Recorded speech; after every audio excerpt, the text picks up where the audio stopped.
बिस्मिल्लाहिर्रहमानिर्रहीम। अस्सलाम वालेकुम गाइस, उम्मीद है सब खैरियत से होंगे। जी हाँ, मुझ पे ज़ुलू का हमला हुआ। ज़माना तालिब इल्मी में बहुत से ऐसे सहर अंगेज़ और यादगार वाक़यात रूनुमा हो जाते हैं कि इंसान को सारी उम्र की यादें दे जाते हैं। घोड़ा गली मरी में हमारा 7 रोज़ा कैंप लगाया गया। इसमें हमें मरी में रहना था और वहाँ स्काउटिंग कायद-ए-आज़म बैच की तरबियत हासिल करना थी। गुजरांवाला से हम मरी के लिए बसों में सवार हुए और एक हफ़्ता वहाँ रहने का तमाम सामान तकरीबन सभी ने अपने साथ रख लिया था।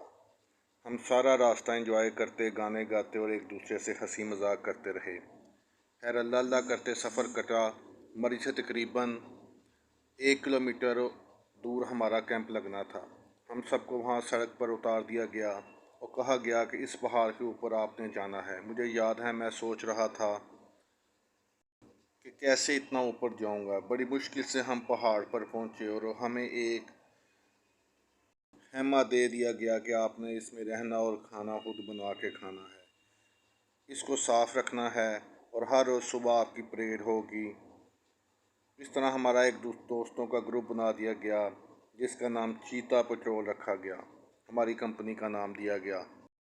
हम उसी खेमे में रहते और वहीं पे खाना बना कर खाते और एक दूसरे से एंजॉय करते। इस तरह दिन गुजरते गए, हमारी ट्रेनिंग चलती रही।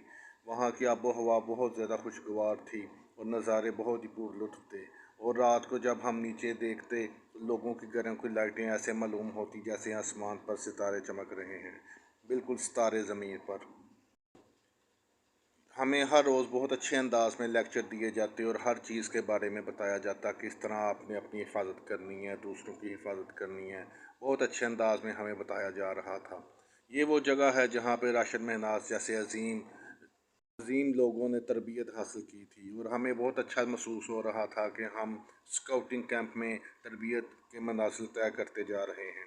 एक रोज़ हमारे उस्ताद साहब ने हमें बताया कि आपने मरी की सबसे बुलंद तीन पहाड़ियों, जिनको 7 सिस्टर कहा जाता है, इसके ऊपर आपने ट्रैकिंग करनी है।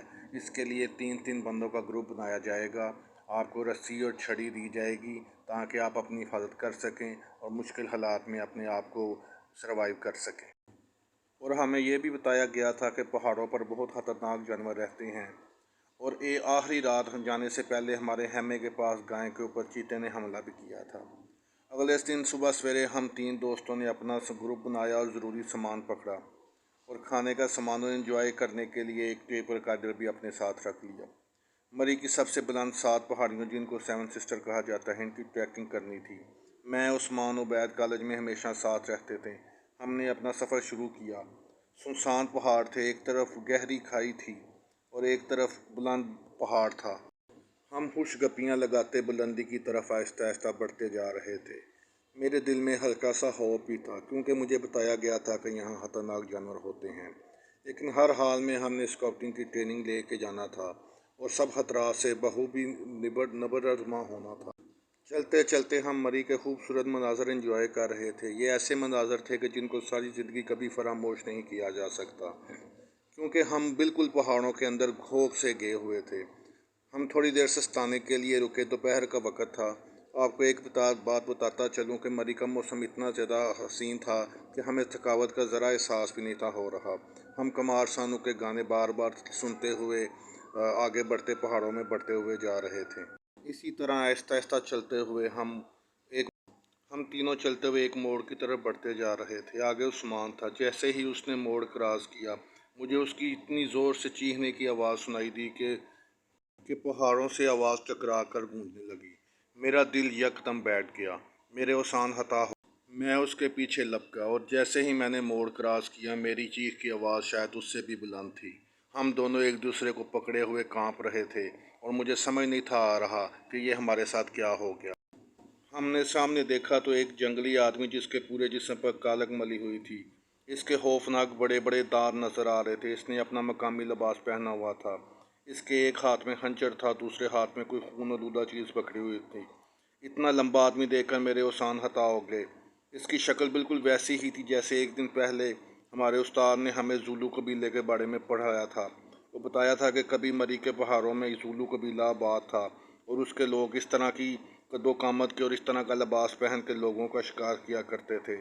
मैं बिल्कुल थर थर काँप रहा था। आगे वो खड़ा था और पीछे गहरी खाई थी। ज़िंदगी में पहली बार इतना ज़्यादा डर का एहसास हुआ। समझ नहीं आ रहा था कि क्या करना है।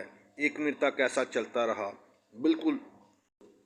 फिर अचानक वो रुक गया और हमें इशारा करने लगा कि आगे जाओ। हम थोड़ा आगे गए तो हमें कैकों की आवाज़ें आने लगी और सब ज़ूलू के पीछे खड़े हुए हंस रहे थे। सब मेरे दोस्त थे और ज़ूलू भी ज़ोर ज़ोर से हंस रहा था। हमें थोड़ी देर कुछ समझ ना आया और जब समझ आया तो समझ लग गई कि हमारे साथ हुआ क्या था। असल में ज़ूलू के बेस में हमारे उस्ताद साहब खड़े थे और वो हमारे हौसले का इम्तहान ले रहे थे कि मुश्किल में हमारा रवैया कैसा होगा। जब हमें समझ आई तो हम भी हंस कर लोट-पोट हो गए और छुप कर आने वालों के डर का मज़ा लेने की कोशिश करने के लिए छुप गए। और जो दोस्त भी उस मोड़ से मुड़ता उसकी चीख की आवाज़ इतनी बुलंद होती कि शायद मरी तक जाती।